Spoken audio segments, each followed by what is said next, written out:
الحمد لله نحمده ونستعينه ونستغفره ونعوذ بالله من شرور أنفسنا ومن سيئات أعمالنا من يهده الله فلا مضل له ومن يضلل فلا هادي له أشهد أن لا إله إلا الله وحده لا شريك له وأشهد أن محمدا عبده ورسوله أما بعد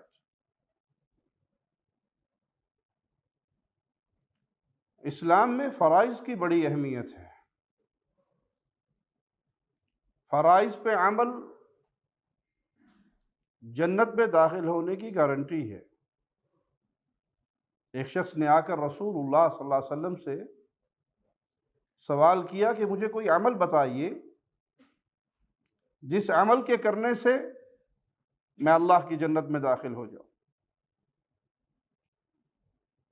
نبی کریم صلی اللہ علیہ وسلم نے اس کو سب سے پہلے لا الہ الا اللہ محمد الرسول اللہ کی تعلیم دی۔ ایک اللہ کی وحدانیت کو مانو، میری رسالت پر ایمان لے کر آؤ۔ پھر دن اور رات میں اللہ نے تم پہ 5 نمازیں فرض کی ہیں۔ اگر مال دیا ہے اللہ نے تو اس میں زکوٰۃ ہے، رمضان کے روزے ہیں، صحت ہو، بیت اللہ تک پہنچنے کی استطاعت ہو، مالی طاقت بھی ہو تو پھر حج ہے۔ وہ کہنے لگا اللہ کی قسم یہ جو باتیں آپ نے مجھے بتائی ہیں اس میں میں نہ کوئی کمی کروں گا نہ اضافہ کروں گا۔ واپس مڑتا ہے تو رسول اللہ صلی اللہ علیہ وسلم اپنے صحابہ سے کہتے ہیں یہ جنتی ہے اگر یہ سچا ہے، جو یہ کہہ کر گیا ہے کہ جتنا آپ نے مجھے بتا دیا اس میں کوئی کمی اور اضافہ نہیں ہوگا، پورے پہ عمل کروں گا۔ اگر یہ سچا ہے تو کسی نے جنتی دیکھنا ہے تو اس کو دیکھ لو، یہ جنتی ہے۔ رسول اللہ صلی اللہ علیہ وسلم کا فرمان ہے، ایک شخص آ کر آپ سے سوال کرتا ہے آرائیت اذا صلیت صلوات المکتوبات، اے اللہ کے پیارے حبیب صلی اللہ علیہ وسلم، جو اللہ نے مجھ پہ 5 نمازیں فرض کی ہیں، اگر میں وہ 5 نمازیں پڑھوں، وصمت رمضان، رمضان کے روزے رکھوں، وأحللت الحلال وحرمت الحرام، جو اللہ نے حلال کیا ہے اس کو حلال مانوں، جو اللہ نے حرام کیا ہے اس کو حرام مانوں، وَلَمْ أَزِدْ عَلَى ذَلِكَ شَيْئًا، اور اس پر میں کوئی اضافہ نہ کروں، یہ جتنا آپ کو بتایا ہے میں اتنا ہی کروں، تو کیا میں اللہ کی جنت میں داخل ہو جاؤں گا؟ قَالَ نَعَمْ، تو رسول اللہ صلی اللہ علیہ وسلم فرمایا کہ ہاں، جو اللہ نے تم پہ فرض کیا ہے، توحید و سنت کو ماننے کے بعد نبی صلی اللہ علیہ وسلم کی رسالت کو، اللہ کی وحدانیت کو تسلیم کر لیا، اب تم فرض نمازیں پڑھتے ہو، رمضان کے روزے رکھتے ہو، جو اللہ نے حلال کیا ہے اس کو حلال مانتے ہو، جو اللہ نے حرام کیا ہے اس کو حرام سمجھتے ہو، تو تمہارا یہ عمل تمہیں اللہ کی جنت میں داخل کر دے گا۔ یہ صحابی جس نے سوال کیا تھا ان کا نام نعمان، اور یہ آپ صلی اللہ علیہ وسلم سے صرف فرائض کا پوچھ رہے ہیں کہ جو اللہ نے فرض کیا ہے میں ان فرائض پر عمل کروں، نوافل اگر نہ بھی پڑھوں تب بھی جنت میں ہوں، تو آپ صلی اللہ علیہ وسلم نے تب بھی کہا کہ ہاں تم تب بھی اللہ کی جنت میں ہو۔ لیکن نوافل کی اپنی جگہ پر اہمیت بڑی ہے، اور اس کی اہمیت کا اندازہ اس حدیث سے لگا سکتے ہیں کہ قیامت کے دن حدیث میں آتا ہے فرائض تولے جائیں گے، نمازیں تولی جائیں گی۔ اب نماز پڑھنے والے ہر نمازی کو تو پورا نمبر نہیں ملتا، 100/100 کی نماز ہر کسی کے نصیب میں تو نہیں، اللہ ہم سب کے نصیب میں کر دے۔ تو جس کی نماز کے نمبر کم ہوں گے، خشوع، خضوع، دل کی حاضری،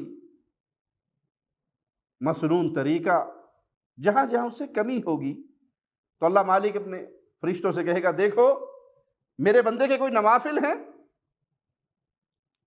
تو یہ فرائض سے پہلے کی سنتیں، بعد کی سنتیں جن پر تاکید ہوئی ہے، اگر بندے نے یہ پڑھی ہوگی تو اس کو فرائض کے اندر ڈال کر تولا جائے گا اور فرائض پورے کر دیے جائیں گے۔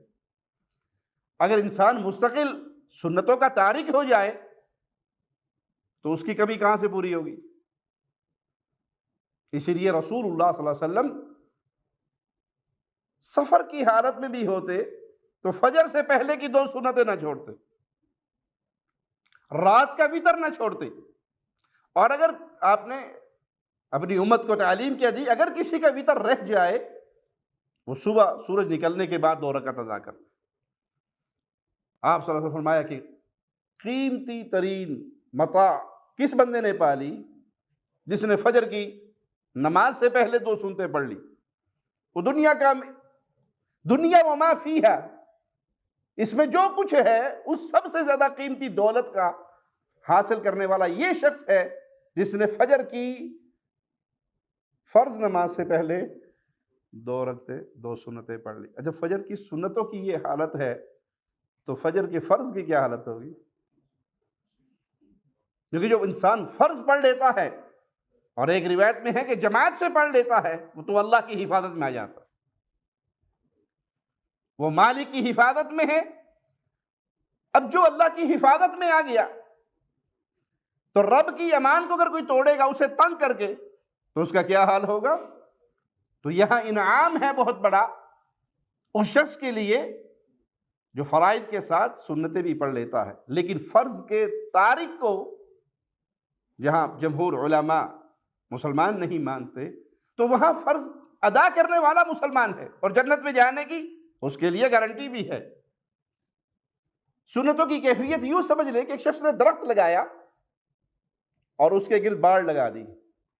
اب یہ باڑ سیکورٹی ہے، کوئی بکری کوئی جانور اس کا درخت کھائے گا نہیں، اور جس نے درخت لگایا اور کھلا چھوڑ کے چلا گیا تو خطرہ کیا ہے؟ کوئی بھی جانور گزرتے ہوئے اس کا وہ پودا کھا لے گا۔ تو یہ سنتیں اس کی محافظ ہیں۔ قیامت کے دن جب وزن کم ہوگا تو ان کو پلڑے میں ڈال کر اس کے وزن کو پورا کیا جائے گا۔ ہاں، اگر کوئی شخص سنتوں کی تحقیر کرے، انکار کرے، تضلیل کرے کہ جی یہ کہاں سے آ گئی، کچھ نہیں ہے، کوئی حیثیت نہیں ہے، تو اس کا یہ قول اس کو وادی کفر میں کھینچ کے لے جائے گا۔ لیکن جب اسلام میں انسان داخل ہوتا ہے، فرائض ادا کرتا ہے، تو اسلام کی محبت اس کے دل میں بڑھتی ہے، اللہ کا پیار اس کے دل میں بڑھتا ہے۔ تو جب اللہ کا پیار اس کے دل میں پڑے گا تو وہ انسان اپنے آپ نوافل کی طرف، سنتوں کی طرف راغب ہوگا۔ اسی لیے اللہ والے وتر کی نماز پر بڑی توجہ کرتے تھے۔ امام احمد بن حنبل رحمہ اللہ کے بارے میں آتا ہے کہ جو شخص وتر کی نماز کو مستقل ترک کرنے والا ہو، امام صاحب اس کی گواہی قبول نہیں کرتے تھے۔ اگر وہ گواہی دے کسی کے حق میں تو کہتے یہ برا آدمی ہے، یہ وتر کی نماز کا تارک ہے، تو اس کی برائی اتنی ہے کہ اس کی گواہی کسی کے حق میں قبول نہیں ہوگی، یہ انسان کی اچھائی کی نشانی نہیں ہے۔ تو اسی لیے چاہیے کہ انسان اگر تو اللہ اسے توفیق دیتا ہے اور وہ تہجد کے لیے اٹھتا ہے تو پھر تہجد پر اٹھے، نماز پڑھنے کے بعد جو نصیب میں اللہ نے لکھی ہے پھر وتر پڑھ لے۔ اور اگر یہ معاملہ نہیں ہے تو کم از کم سونے سے پہلے، ابو ہریرہ کہتے ہیں رضی اللہ عنہ کہ مجھے میرے خلیل نے یہ وصیت کی کہ میں سونے سے پہلے وتر کی نماز ادا کروں۔ اس سے فائدہ کیا ہوگا؟ انسان باوضو ہو کر سوگا۔ آپ نے وضو کیا، وتر ادا کیا اور آپ سو گئے۔ ایک تو وتر کی ادائیگی، اس کا اجر مل گیا، دوسرا باوضو ہو کر سونے سے رحمان کی طرف سے ایک فرشتہ آپ کا نگران بن کے، آپ کا باڈی گارڈ بن کے آپ کے سرہانے، آپ کے بستر میں پہرا دیتا رہے گا، شیطان کو قریب نہیں آنے دے گا۔ اکثر سنا رات کو ڈر لگتا ہے، رات کو جسم پہ وزن پڑ جاتا ہے، رات کو یہ ہوتا ہے، تو بھائی وضو کر کے سو۔ پیارے بھائی، سیکورٹی گارڈ کا اہتمام کریں، فری میں مل رہا ہے، صرف باوضو ہونا ہے، اور اللہ کی طرف سے رحمت کیا ہوگی کہ فرشتہ آپ کی نگرانی کرے گا۔ اسی طرح حدیث میں حلال کو حلال سمجھنا اور حرام کو حرام سمجھنا یہ واجب ہے۔ اللہ کے حلال کردہ کو اگر انسان حرام کہے یا حرام کردہ کو حلال سمجھ لے تو وہ ایمان کی لذت سے محروم ہوگا۔ ایک ہے کسی حرام کام کا ارتکاب ہو جانا اور دل میں یہ ہونا کہ یہ گناہ ہو گیا، غلطی ہو گئی، اللہ مجھے معاف کرے، مجھ سے یہ کام غلط ہوا ہے، چوری کر بیٹھا ہوں غلط ہوا ہے، شراب پی بیٹھا ہوں بڑی گناہ کر بیٹھا ہوں۔ اس کی حرمت دل میں موجود ہے، یہ گنہگار ہے۔ لیکن اگر وہ حرام کو حرام سمجھے ہی نہ، اللہ نے اسے حرام کہا ہے، نبی کریم صلی اللہ علیہ وسلم نے اسے حرام قرار دیا ہے، تو کہنے بنا چھڑے کہ تو حرام شرام ہے، کوئی حرام حرام نہیں، ہاں بہو اتنی سختی نہیں ٹھیک ہوتی، کر لینا چاہیے۔ اب یہ جو اس کا نظریہ ہے، اس نے اللہ کے حرام کردہ کو حلال کر لیا، تو ایمان کی وادی سے نکل کے کفر کی وادی میں چلا گیا۔ تو مومن پر لازم ہے کہ جس چیز کو اللہ نے حلال کیا اس کو حلال جانے، اور جس کو اللہ نے حرام کیا اس کو حرام جانے۔ رزلٹ کیا نکلے گا؟ وہ اللہ کی جنت میں داخل ہو جائے گا۔ حالانکہ اس نے لفظ کتنے شدید کہے ہیں، واللہ لا ازید علی ذالک شیئا، اللہ کی قسم یہ آپ نے جو کچھ مجھے بتایا ہے میں اس پہ پنجابی میں چوانی بھی نہیں بدانی، کچھ نہیں کرنا، بس اتنا ہی کروں گا، پھر بھی جنت میں ہوں۔ کہا پھر بھی تو اللہ کی رحمت سے اللہ کی جنت میں داخل ہو جائے گا۔ تو یہاں مقصد اس حدیث میں رسول اللہ صلی اللہ علیہ وسلم نے دین اسلام کے ارکان کو سمجھانے کے لیے، امت تک پہنچانے کے لیے، ان کی اہمیت بیان کرنے کے لیے کہ اتنی اہمیت والی چیز ہے، ان فرائض کو اگر مان لیتے ہو تو اللہ تمہیں اپنی جنت کا وارث بنا دے گا۔ حکمت کیا ہے؟ اللہ کے علم میں ہے۔ بظاہر یہ لگتا ہے کہ انسان جب دین کی طرف آتا ہے، دین پہ عمل شروع کرتا ہے، تو اس کی اللہ کے ساتھ محبت بڑھتی ہے۔ جو محبت بڑھتی ہے تو انسان عبادت کے اندر بھی ترقی کرتا ہے، انسان کے دل کے اندر یہ چیزیں راسخ ہو جاتی ہیں۔ رسول اللہ صلی اللہ علیہ وسلم کا فرمان ہے، الطہور شطر الایمان، پاکیزگی نصف ایمان ہے، والحمدللہ تملأ المیزان، اللہ کا ذکر کرتے ہوئے اللہ کی حمد بیان کرنا یہ ترازو کو بھر دیتا ہے۔ وسبحان اللہ والحمدللہ تملأان، سبحان اللہ والحمدللہ تو کلمات ہے، جو ان کو اپنی زبان سے ادا کرتا ہے تو یہ ما بین السماوات والارض، زمین و آسمان کے درمیان جو گیپ ہے اس گیپ کو بھر دیتا ہے۔ اس کی نیکییں اتنی زیادہ ہوتی ہیں۔ کیا کہا اس نے؟ سبحان اللہ والحمدللہ۔ فضول زبان پر گانے اور فضولیات اور گنگنانا، اس سے کیا ملے گا؟ اگر گناہ کی بات ہوگی تو گناہ لکھا جائے گا، لیکن اگر اللہ کی تسبیحات بیان کرو گے، آپ ڈرائیو کر رہے ہیں، آپ کام کر رہے ہیں، آپ کی زبان فارغ ہے، کام کرتے رہے اور زبان سے سبحان اللہ والحمدللہ لا الہ الا اللہ واللہ اکبر یہ تسبیحات جاری رہے، تو سبحان اللہ والحمدللہ آسمان اور زمین کے درمیان کا جو گیپ ہے اس کو اپنی رحمت سے بھر دیتا ہے۔ والصلاۃ نور، اور نماز نور ہے، نماز نور ہے۔ رسول اللہ صلی اللہ علیہ وسلم کا فرمان ہے کہ اندھیروں میں مسجدوں کی طرف جانے والوں کو قیامت کے دن مکمل نور کی خوشخبری دے دو۔ وہ جو اندھیروں میں چل کر مسجد جا رہے ہیں، فجر کی نماز اندھیرے میں ہے نا، عشاء کی نماز اندھیرے میں ہے، جو اندھیروں میں چل کر مسجدوں کو جاتے ہیں ان کے لیے قیامت کے دن مکمل نور کی خوشخبری ہے۔ ان کی قبر میں بھی نور ہے، ان کے لیے حشر میں بھی نور ہے، ان کے لیے صراط پر بھی نور ہے، نور ہی نور ہے۔ منافق کے لیے نور نہیں ہوگا، مومن کے لیے نور ہے، اور اندھیروں میں مسجد کے لیے جانے والوں کے لیے نور ہے۔ وَالصَّدَقَةُ بُرْہان، اور صدقہ دلیل ہے۔ وَالصَّبْرُ ضِيَاء، صبر کرنا روشنی ہے۔ وَالْقُرْآنُ حُجَّةٌ لَكَ أَوْ عَلَيْكَ، قرآن یا آپ کے لیے حجت ہے یا آپ کے خلاف حجت ہے، یا تو آپ کا گواہ بنے گا یا آپ کے خلاف مقدمہ کرے گا۔ اللہ ہمیں ان اپنے پیارے بندوں میں شامل فرما دے اپنی رحمت سے جن کی سفارش تیرا کلام کرے گا، ان بد نصیبوں میں شامل نہ کرنا جن کے خلاف مقدمہ تیرا کلام کرے گا۔ کل الناس یغدو، ہر انسان اپنے دن کا آغاز کرتا ہے، فباع نفسہ، اپنے آپ کو بیچتا ہے، کچھ اعمال کرتا ہے، اپنے بدن کا، اپنے جسم کا سودا کرتا ہے، یا تو اس کو جہنم سے آزاد کروا لیتا ہے یا اس کو جہنم میں گرا لیتا ہے۔ دن تو سب کا ہی ابتدا اس کی ہوتی ہے نا، فجر ہوتی ہے تو سب کے لیے دن کی ابتدا ہوتی ہے۔ اس دن میں کیے جانے والے عمل کچھ لوگوں کو جہنم میں لے جاتے ہیں اور کچھ لوگوں کو اللہ کی جنت میں لے جاتے ہیں۔ تو ذرا سوچئے، اور مومن ہر سورج کے غروب ہونے پر اپنے دل کو، اپنے نفس کو یہ تربیت دیتا ہے کہ تیری زندگی کا ایک دن اور ختم ہو گیا۔ سال پورا ہوتا ہے تو لوگ سالگرہ مناتے ہیں نا، خوشیاں کرتے ہیں، کیک کاٹتے ہیں۔ یہ خوشی کا موقع نہیں ہے، یہ رونے کا موقع ہے۔ ایک سال آپ قبر کے، ایک سال میں قبر کے اور قریب ہو گیا، ایک دن میری زندگی کا اور کم ہو گیا۔ تو عقل مند تاجر، عقل مند مسلمان، وہ اس دن کی 24 گھنٹے کی کیلکولیشن کرتا ہے۔ آج میں نے سارا دن کیا کام کیے ہیں؟ اللہ کو راضی کرنے والے کام کتنے ہیں؟ اللہ کو ناراض کرنے والے کام کتنے ہیں؟ دن کے اندر 5 نمازیں میں نے ادا کی جماعت کے ساتھ، الحمدللہ۔ میں نے کسی غریب پر کوئی صدقہ کیا، الحمدللہ۔ میں نے کوئی خیر کے جملے نکالے، الحمدللہ۔ میں نے کسی کو تکلیف تو نہیں دی، الحمدللہ۔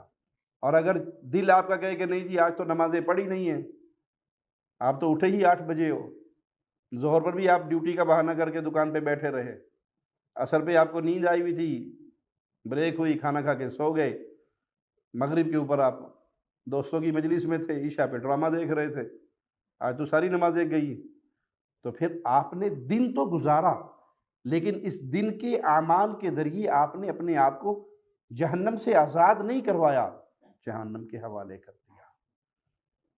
تو یہ دن گزرتا ہے، میرا بھی اور آپ کا بھی، امیر کا بھی، غریب کا بھی۔ کچھ لوگ ہیں جو اعمال کر کے اپنے آپ کو جہنم سے بچا لیتے ہیں، اور کچھ لوگ ہیں جو اپنے آپ کو اس کے حوالے کر دیتے ہیں۔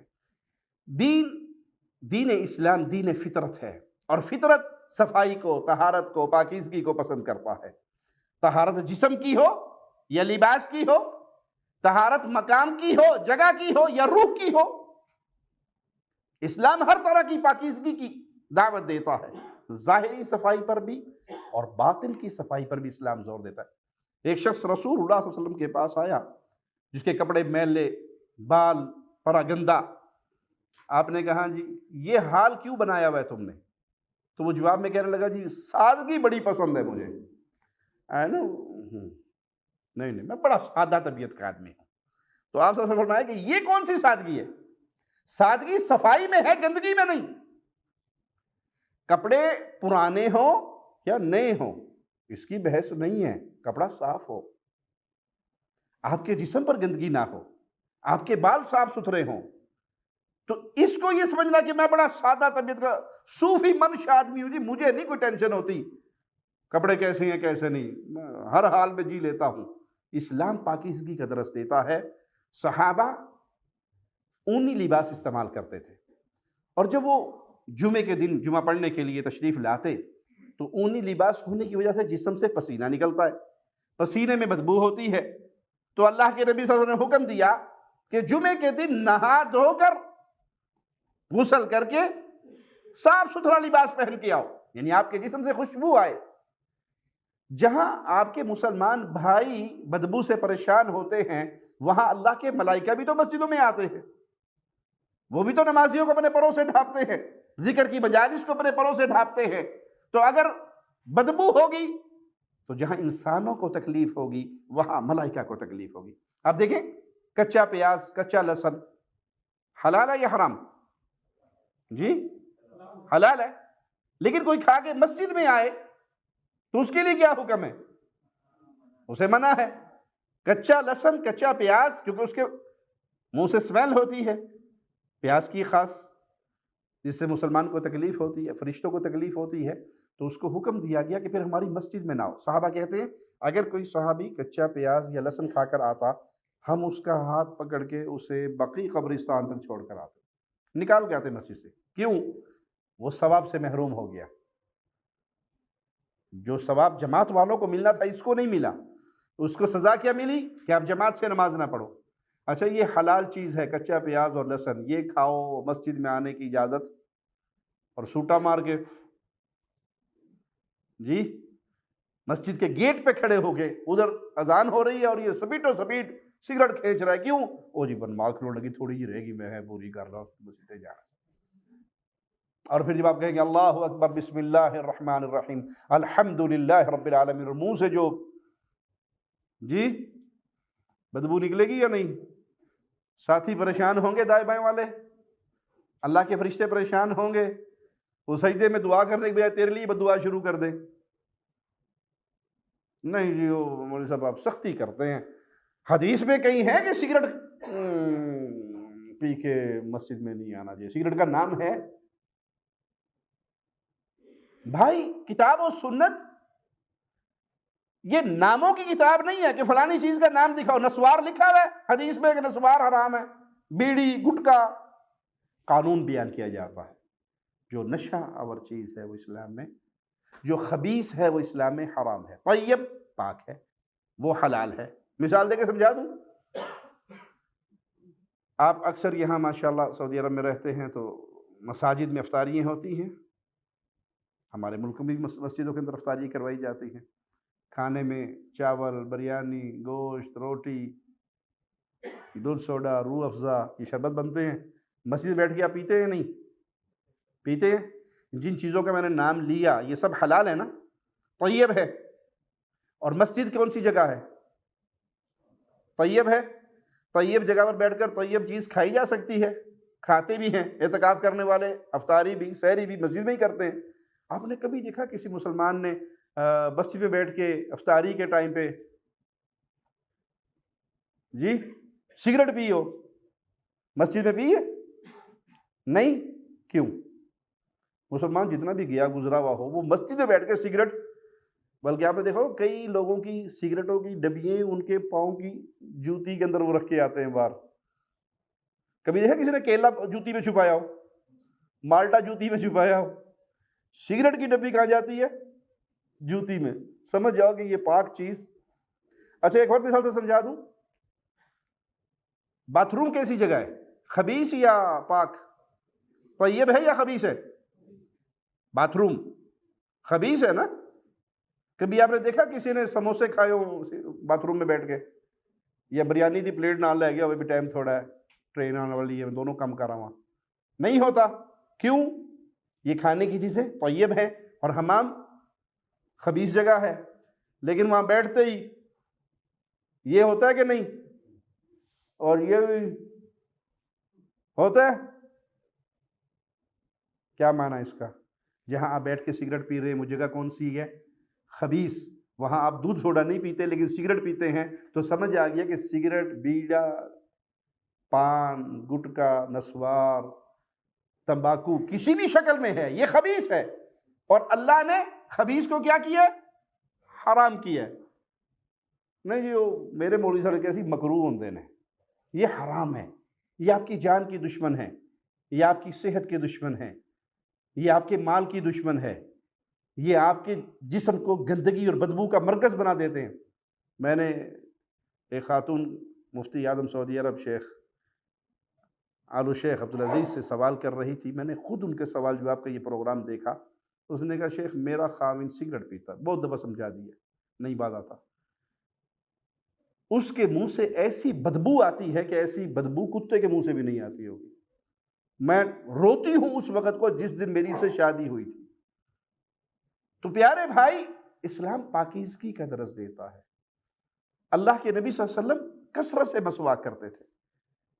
آپ جو ہی نیند سے بیدار ہوتے تو کیا کرتے؟ مسواک کرتے۔ کیوں؟ مسجد میں جانا ہے، اللہ کا ذکر ہے، اللہ کی طرف رجوع ہے، اللہ کی حمد و ثنا ہے۔ اللہ کی اعلیٰ مثال، آپ کسی آفس میں جا رہے ہیں، آپ کا انٹرویو ہو، اور بستر سے اٹھے اسی حال میں بغیر مسواک کیے، بغیر برش کیے، بغیر دانت صاف کیے جائیں گے؟ کیوں؟ وہ جی انہیں تمیز نہیں ہے آپ کو، آپ کے منہ سے اتنی اسمیل آ رہی ہے، آپ کیسے باتیں کر رہے ہیں؟ آپ کو یہ خیال تو ہے کہ سامنے والا آفیسر اس کے ساتھ گفتگو کرتے ہوئے بدبو نہ آئے، اور جب آپ کھڑے ہو کر الحمدللہ رب العالمین کس سے کلام کر رہے ہیں؟ اور آپ اسی لیے اسلام نے پاکیزگی کا درس دیا ہے، طہارت کا حکم دیا ہے۔ اس کی اہمیت کتنی ہے کہ اللہ مالک نے اپنے رسول صلی اللہ علیہ وسلم کو بھی حکم دیا، وَثِيَابَكَ فَطَهِّرْ، اپنے کپڑوں کو صاف رکھیے، وَالرُّجْزَ فَاهْجُرْ، نجاست سے دور رہیے، بت پرستی، شرک، نجاست کے معاملات ان سے دور رہیے۔ طہارت، پاکیزہ، صاف ستھرا رہنے والوں سے اللہ محبت کرتا ہے۔ ان اللہ یحب التوابین ویحب المتطہرین، توبہ کرنے والوں سے اللہ محبت کرتا ہے، پاک رہنے والوں سے اللہ محبت کرتا ہے۔ آپ کہیں ڈیوٹی کر رہے ہیں، آپ کا کام ایسا ہے کہ کپڑے گندے ہو جاتے ہیں، تو نماز کے لیے ایک لباس الگ کر لیجئے، کام سے ہٹیے اور وہ پہن کر اللہ کے گھر میں جائیے، اپنے آپ کو پاک رکھیے۔ قبا کے رہنے والوں کا رواج تھا کہ وہ پانی سے استنجا کرتے تھے، اچھی طرح طہارت کرتے تھے تاکہ صفائی خوب ہو جائے۔ اللہ کو ان کا یہ عمل پسند آیا، اور قرآن حکیم میں ان کی تعریف کیسے ہوئی؟ فیہ رجال یحبون ان یتطہروا واللہ یحب المتطہرین۔ اس قبا میں ایسے لوگ رہے جو انتہائی نظافت پسند ہیں، اور اللہ بھی پاک صاف رہنے والے لوگوں سے محبت کرتا ہے۔ تو جب یہ انسان کو اندازہ ہو جائے کہ میں نے اللہ سے ہم کلام ہونا ہے، میں نے اللہ کی طرف آنا ہے، اللہ کے گھر میں آنا ہے، تو انسان اپنی پاکیزگی کا، اپنی طہارت کا خیال رکھتا ہے۔ اسی طرح اللہ کے ذکر کی فضیلت اس حدیث میں بیان ہوئی کہ الحمدللہ، یہ کہنے کو ایک چھوٹا سا جملہ ہے لیکن یہ میزان کو بھر دے گا۔ سبحان اللہ اور الحمدللہ زمین و آسمان کے درمیان کے خلا کو بھر دیتے ہیں۔ اللہ کے ذکر کی بڑی اہمیت ہے، اللہ کے ذکر کا بڑا فضل ہے، اللہ کو اپنی یاد کرنے والوں سے بڑی محبت ہے، اور ان کے لیے اعلان کتنا عظیم ہے کہ جو مجھے یاد کرتے ہیں میں اپنے ان بندوں کو یاد کرتا ہوں۔ وَلَذِكْرُ اللَّهِ اکبر، اللہ کا ذکر بڑی عظیم چیز ہے۔ فَاذْكُرُونِی، تم مجھے یاد کرو، اذکرکم، میں تمہیں یاد کروں گا۔ تم انسانوں میں بیٹھ کے یاد کرتے ہو، اللہ اپنے یاد کرنے والوں کو ملائکہ میں یاد کرتا ہے۔ اللہ کے ذکر کا جس کو موقع مل جائے، توفیق مل جائے، اس کی زبان عادی ہو جائے کہ ہر وقت اس پہ لا الہ الا اللہ، سبحان اللہ والحمدللہ، لا الہ الا اللہ، یہ چیزیں ہوں تو نتیجہ کیا نکلتا ہے؟ دلوں کو سکون ملتا ہے۔ شیطان بظاہر گناہوں کی دنیا میں لے جاتا ہے اور کہتا ہے جی میں سکون لینے کے لیے یہ کر رہا ہوں۔ یہ مجھے نا آپ سگریٹ کیوں پیتے ہو؟ جی بول صاحب ٹینشن بڑی ہے، یہ سگریٹ پیتا ہوں تاکہ ٹینشن دور ہو جائے۔ ٹینشن سگریٹوں سے دور؟ آپ یہ فضول ٹائم، یہ ہنسی مذاق کے پروگرام، یہ لطیفوں کی ریکارڈنگ کیوں سن رہے ہیں؟ او جی بس دل بڑا زخمی ہے تو ہم ہنس کے اپنا ٹائم پورا کر لیتے ہیں۔ نہیں، قرآن نسخہ دے رہا ہے، الا بذکر اللہ تطمئن القلوب، بے شک اللہ کے ذکر سے دلوں کو سکون ملتا ہے۔ ابن تیمیہ رحمہ اللہ فرماتے ہیں کہ جب میرے اوپر کوئی غم کی کیفیت طاری ہوتی تو میں قرآن حکیم میں سے آیات سکینہ پڑھتا، یا اپنے کسی شاگرد سے کہتا وہ مجھے میرے اوپر پڑھے اور میں اس کو سنتا، اور اس سے میرے دل کو سکون مل جاتا۔ تو اللہ کا ذکر وہ عظیم نعمت ہے جس سے دلوں کو سکون ملتا ہے۔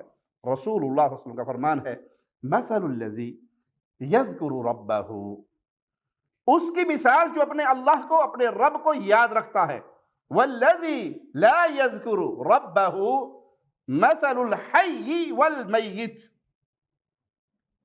آپ کی مثال دیکھیے کتنی عظیم ہے۔ جو بندہ اللہ کے ذکر میں مگن رہتا ہے، اللہ کو یاد رکھتا ہے، یہ بندہ زندہ ہے، اور اس کی مثال جو اللہ کو یاد نہیں رکھتا گویا یہ مردہ ہے۔ مردہ اور زندہ کا فرق سمجھتے ہیں نا؟ مردے کو زمین کے نیچے ڈال دیا جاتا ہے اور زندہ زمین کے اوپر ہوتا ہے۔ زندگی کے ساتھ ہی ساری بہاریں ہیں۔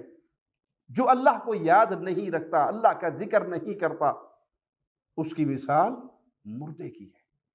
اور پیارے بھائی، یہ ذکر سب سے بڑی میرے اور آپ کے لیے شیاطین کے شر سے بچنے کی سیکورٹی ہے۔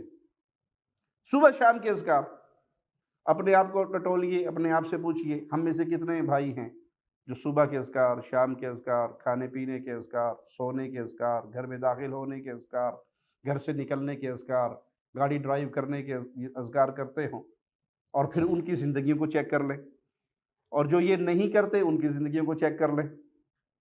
جب آپ نے صبح کے اذکار کر لیے، ہم ایک جگہ پر تھے، وہاں سانپ اور بچھو بہت تھے، تو ہم کوئی اور صبح کے ذکر کی دعا زبان پر بعد میں آتی، اور بسم اللہ الذی لا یضر مع اسمہ شیء فی الارض ولا فی السماء وہو السمیع العلیم، یہ سب سے پہلے صبح بھی پڑھتے، اور سورج غروب ہونے سے پہلے بھی 3 دفعہ پڑھ لیتے، کیونکہ حدیث میں ہے ناگہانی آفت آپ کے اوپر نہیں آئے گی جس نے صبح شام یہ پڑھ لی۔ اور اگر کسی ساتھی کو کوئی سانپ یا بچھو کاٹ جاتا تو پہلا سوال ہی یہ ہوتا، آج تو لگتا دعا نہیں پڑھی، کہتا ہو جی میں بھول گیا سا۔ ایک امام کے بارے میں آتا ہے کہ میں نے زندگی میں ایک دفعہ یہ دعا پڑھنا بھولا اور اسی رات مجھے بچھو نے کاٹ لیا۔ تو یہ صبح شام کے اذکار میرے اور آپ کے لیے باعث سیکورٹی ہے، کہیں جا کے تعویذ لینے کی ضرورت نہیں ہے کہ بابا جی تعویذ لے کے دے دیو، پریشان ہوں۔ اللہ نے آپ کو یہ نعمت دی ہے۔ اچھا، موبائل ہر کسی کے ہاتھ میں ہے، اور موبائل کے اندر یہ ایپس موجود ہیں، المصلی کے نام سے ایپ بڑی پیاری ہے جس میں صبح کے اذکار، شام کے اذکار، سونے کے اذکار، یہ سارے موجود ہیں۔ تو یہ ذکر انسان کو اللہ کے قریب کرتا ہے، مفت کی نیکی ہے۔ شیخوں والا نسخہ ہے، شیخوں کا نسخہ سمجھتے ہو؟ جی تو کوئی پیسے نہ لگے، کام بھی ہو جوے تو پیسے نہ لگن، یہ ذکر وہ والا نسخہ ہے۔ آپ نے سبحان اللہ والحمدللہ لا الہ الا اللہ واللہ اکبر کہا، بغیر پیسہ خرچ کیے آپ کا میزان، آپ کی ترازو نیکیوں سے بھر گیا۔ اسی طرح نماز دین کا بنیادی رکن ہے، ایمان اور کفر کے درمیان حد فاصل ہے۔ رسول اللہ صلی اللہ علیہ وسلم کا فرمان ہے، العہد الذی بیننا وبینہم الصلاۃ، ہمارے اور منافقوں کے درمیان جو معاہدہ ہے وہ نماز کا ہے۔ فمن ترکہا فقد کفر، جس نے نماز کو چھوڑ دیا اس نے کفر کیا۔ مومن نماز پڑھتا ہے اور مستقل پڑھتا ہے، منافق وہ نمازوں کا چور ہوتا ہے، پڑھتا بھی ہے تو چوری کرتا ہے، ٹھونگے مارتا ہے، آخری ٹائم پہ پڑھتا ہے جب بالکل سورج غروب ہونے والا ہے اس نے عصر کی اٹھ کے 4 ٹھونگے مار لینی ہے۔ وہ رغبت اور محبت نہیں ہوتی، دل میں ایمان نہیں ہوتا نا۔ تو نماز وہ عظیم دولت ہے جس کی وجہ سے منافق کون ہوتے ہیں؟ جن کے اندر کفر ہے، بظاہر انہوں نے اپنے دنیاوی مفادات کے لیے ایمان کا چولا، اسلام کا چولا پہنا ہوا ہوتا ہے، اندر سے وہ نان مسلم کافر ہوتے ہیں، لیکن نماز پڑھنے کی وجہ سے انہیں قتل کرنا بھی جائز نہیں ہے جب تک وہ نماز پڑھتے رہیں۔ تو یہ مومن اور منافق کے درمیان، کافر اور مسلمان کے درمیان حد فاصل کیا ہے کہ یہ نمازی ہے، یہ مسلمان ہے، یہ بے نماز ہے جو مستقل نماز کا تارک ہے۔ جمہور اہل علم اس کو کافر مانتے ہیں، مسلمان نہیں مانتے۔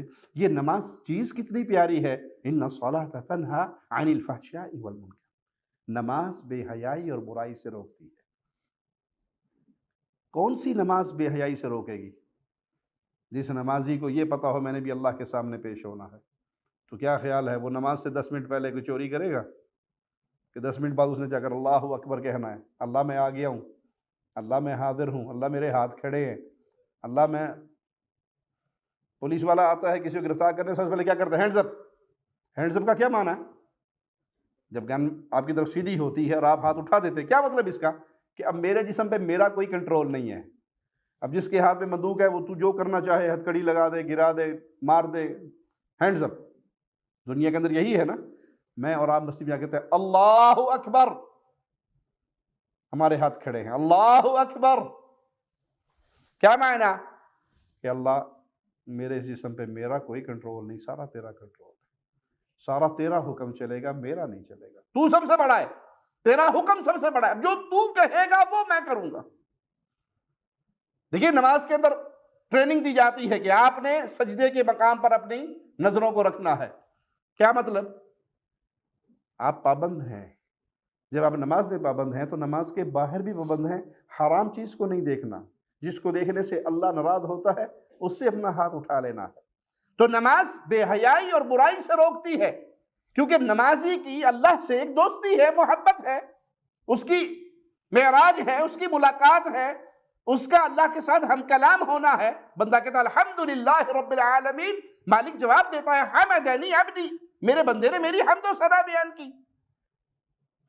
تو جب اس کو یہ ہو کہ میرے اللہ کے سامنے جانا ہے تو پھر وہ گناہ اور اس کے درمیان رکاوٹ بن جائے گی۔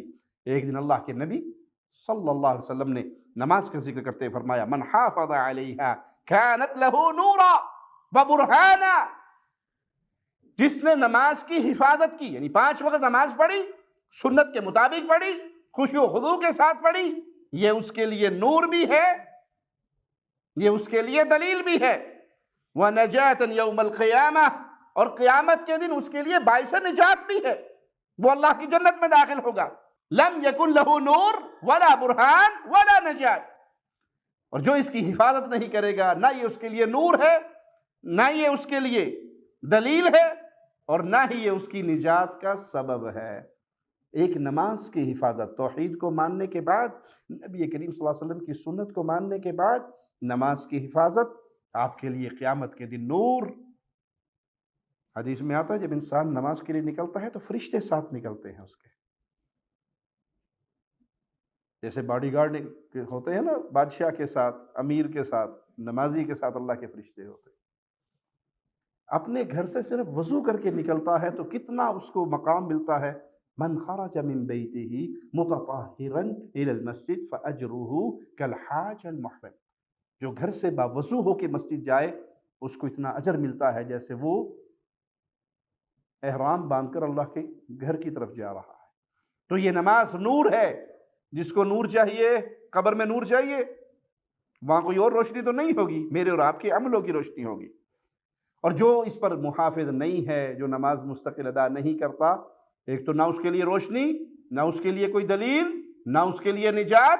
وَكَانَ يَوْمَ الْقِيَامَةِ مَعَ قَارُونَ وَفِرْعَوْنَ وَحَامَانَ وَأُبَيْ بن خلف، قیامت کے دن اس کا حال کیا ہوگا؟ بے نمازی کو قیامت کے دن فرعون کا ساتھ، قارون کا ساتھ، حامان کا ساتھ، ابی بن خلف کا ساتھ ملے گا۔ آپ سفر جب کرتے ہیں، گاڑی میں بیٹھتے ہیں تو دل میں کیا دعا ہوتی ہے؟ اللہ کوئی ساتھ سیٹ پہ جو اگر بیٹھے نا کوئی اچھا بندہ ہو، ہاں، کوئی جو ہمارا ساتھی ہو، مسافر ہو، وہ اچھے کی دعا کرتے ہیں نا۔ اسی طرح جب آپ کہیں رہائش رکھتے ہیں تو پڑوسی کیسا مانگتے ہیں؟ جی، ذرا چنگا ذلیل کرے یا خیال کرے، خیال کرنے والا اچھا ساتھی۔ بے نماز کے لیے اس سے بڑی بد نصیبی اور کیا ہوگی کہ قیامت کے دن وہ فرعون کا ساتھی ہوگا، قیامت کے دن وہ قارون کا ساتھی ہوگا، حامان کا ساتھی، بڑے بڑے کفار۔ فرعون کون تھا؟ جس نے ربوبیت کا نعرہ لگایا تھا، انا ربکم الاعلی، جس نے اپنے لیے الوہیت کا دعویٰ کیا تھا۔ تو بے نماز اس کا مقام یہ ہے کہ وہ قیامت کے دن ان کا ساتھی بنے گا۔ تو پیارے بھائی، اپنے ٹائمنگ کو، اپنی زندگی گزارنے کے لمحات کو ایسے گزاریے کہ آپ کا اور میرا ایک ایک لمحہ قیامت کے دن ہمارے لیے باعث نجات ہو۔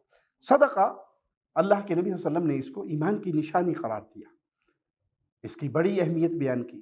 خذ من اموالہم صدقہ، ان کے مالوں سے صدقہ لیجئے، تطہرہم وتزکیہم بہا، جس کے ذریعے آپ ان کو پاک صاف کریں۔ یہ صدقہ اللہ کے غضب کو ٹھنڈا کر دیتا ہے، ایسے جیسے پانی آگ کو ٹھنڈا کر دیتا ہے، اس طرح اس کا اثر ہے۔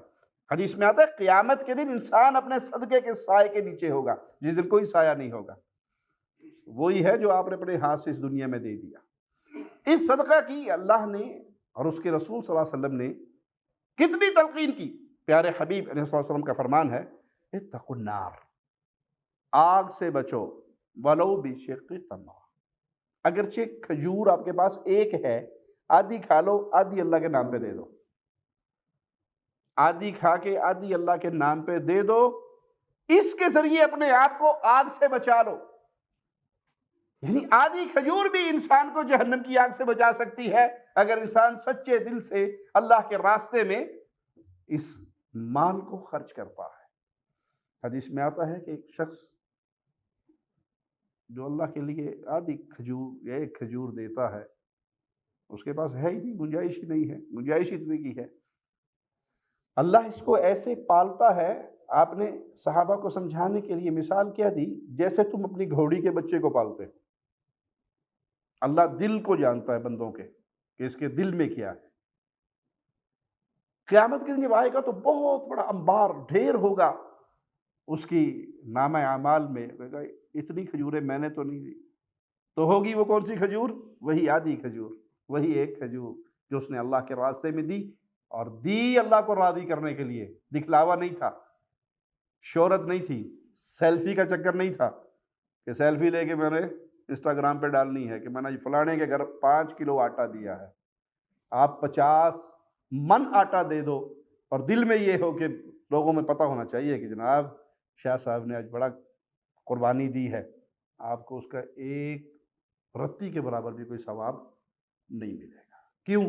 اللہ کو راضی کرنا مقصد نہیں۔ مومن کا حال یہ ہوتا ہے کہ وہ دائیں ہاتھ سے دیتا ہے، اتنا چھپا کے دیتا کہ بائیں کو نہ پتہ لگے۔ جی، ایسا بندہ قیامت کے دن اللہ کے عرش کے سائے میں ہوگا جس نے صدقہ کیا اتنا خفیہ کہ دائیں ہاتھ نے دیا تو بائیں کو کیا معنی کسی کو پتہ ہی نہیں، اور جس نے دیتے ہی مسجد بھی وہ سلیکٹ کرنی ہے، وہ مسیطے جا کے دیکھ آئیں گے مولوی صاحب نا بڑا لمبا کر کے اعلان کرتے ہیں جی، حاجی اللہ دیتا خدا بس کے گھر سے بجلی کے بل کے لیے 500 روپے آئے، اللہ اس کے باپ کو، ماں کو، بہن کو، بھائی کو، بیوی کو، بچوں کو، پڑوسیوں کو ساروں کو معاف کرتا ہے، اور پورے خاندان کا نام لے کے اعلان ہوتا ہے۔ وہاں پیسے دینے کا مزہ بھی آتا ہے۔ یہ مقصد ہوا تو پھر کچھ ملنے والا بھائی، ریاکاری داخل ہوگی تو زندگی کا کوئی عمل بھی اللہ کے ہاں قبولیت کے مقام کو نہیں پہنچ سکتا۔ اسی طرح حدیث میں صبر کو روشنی کہا، انسان گناہوں پہ صبر کرے۔ کیا مطلب؟ دل میلان کرتا ہے، گانے سننا ہے، فلمیں دیکھنی ہے، بدکاری کرنی ہے، شراب پینی ہے، کسی قسم کی کوئی گناہوں کی طرف دل پکارتا ہے، صبر کیجئے کہ نہیں یہ حرام ہے۔ اس سے اللہ اور اس کے رسول صلی اللہ علیہ وسلم نے منع کیا ہے۔